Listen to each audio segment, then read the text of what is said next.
Hello বন্ধুরা, রোহন কিচেনে আবার একটি নতুন পর্বে সবাইকে জানাই স্বাগত। আজ আমি আপনাদের সঙ্গে শেয়ার করব মুসুর ডাল দিয়ে থোড়ের একটি রেসিপি। এটি গরম ভাতের সঙ্গে খেতে খুবই সুন্দর লাগে ও শরীর পক্ষে খুবই উপকারী। দেখো কত সুন্দর থোড়। চলো আর দেরি না করে থোড়ের ওপরের অংশটা ভালো করে ছাড়িয়ে নেব।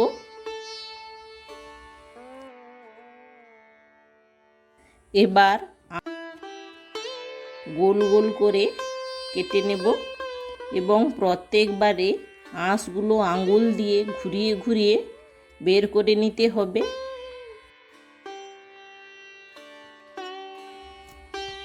আমার পুরো ভিডিও দেখার জন্য অনুরোধ রইল।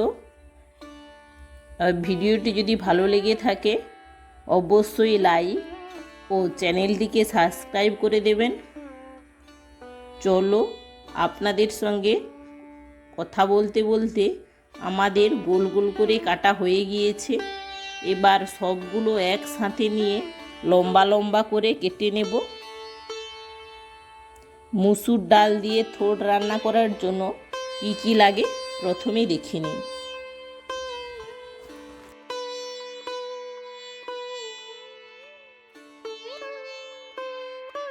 মুসুর ডাল ছোটো বাটির 1 বাটি, পেঁয়াজ কুচি, 5 ফোড়ন, হলুদ, লঙ্কা গুঁড়ো, লবণ, কুঁদরি কেটে রেখেছি, আলু, তেজপাতা, শুকনো লঙ্কা ও থোড় কাটা। তোমরা এখানে সবজিগুলো নাও দিতে পারো, আমরা এখানে দিয়েছি। খেতে খুবই সুন্দর লাগে। তোমরাও একবার সবজি দিয়ে রান্না করে খেতে পারো। চলো আর দেরি না করে এবার একটি কড়াইয়ে জল গরম করে দিয়ে দেব কেটে রাখা থোড়। এবার দিয়ে দেব লবণ,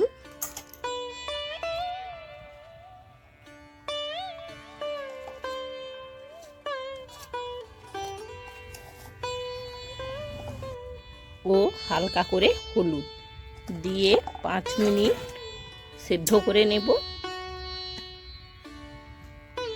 এইভাবে 5 মিনিট সেদ্ধ করে নামিয়ে নেব। দেখো কেমন কষজল বেরিয়েছে। এই কষজল না বের করলে তরকারিটা কালো ভাব লাগবে। এবার আমরা নামিয়ে নেব। এবার একটি কড়াইয়ে তেল গরম করে প্রথমে আমরা দিয়ে দেব কুঁদরি। কুঁদরি দিয়ে ভালো করে নেড়ে নেব।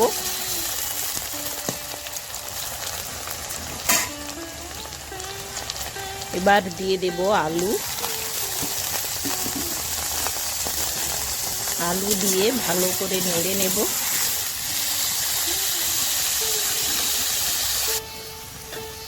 আলু ও কুঁদরিটা ভাজা ভাজা হয়ে আসলে দিয়ে দেব ধুয়ে রাখা ডাল। দিয়ে ভালো করে নেড়ে নেব।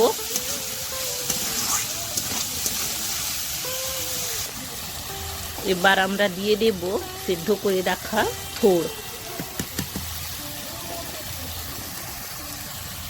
দিয়ে ভালো করে নেড়ে নেব। এখানে আমরা বেশিক্ষণ থোড় দিয়ে নাড়ব না, তাহলে থোড়টা শক্ত হয়ে যাবে।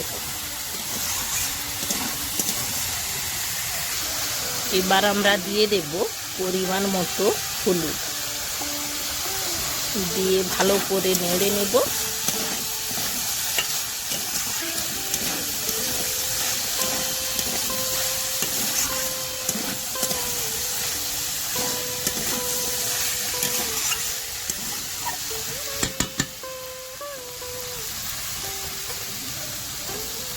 এবার আমরা দিয়ে দেব পরিমাণ মতো জল।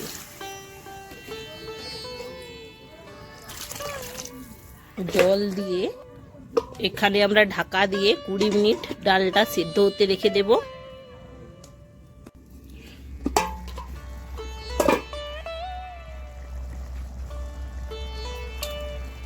ডালটা আমাদের সিদ্ধ হয়ে গেছে, দেখো কত সুন্দর। এবার আমরা নামিয়ে নেব।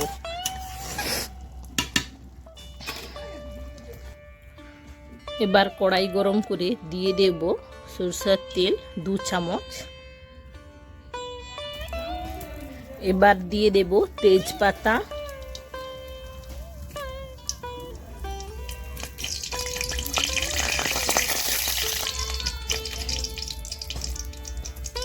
এবার দিয়ে দেব 5 ফোড়ন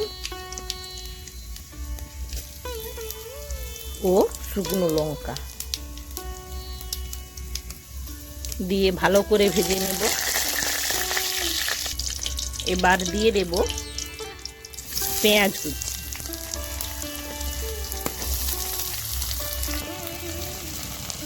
পেঁয়াজ কুচি দিয়ে ভালো করে নেড়ে নেব যতক্ষণ না ভাজা ভাজা হয়। পেঁয়াজটা ভাজা ভাজা হয়ে আসলে দিয়ে দেব হাফ চামচ লঙ্কা গুঁড়ো ও হাফ চামচ হলুদ গুঁড়ো দিয়ে ভালো করে নেড়ে নেব। এবার দিয়ে দেব পরিমাণ মতো লবণ দিয়ে ভালো করে নেড়ে নেব। এবার দিয়ে দেব সিদ্ধ করে রাখা ডাল ও দিয়ে ভালো করে নেড়ে নেব।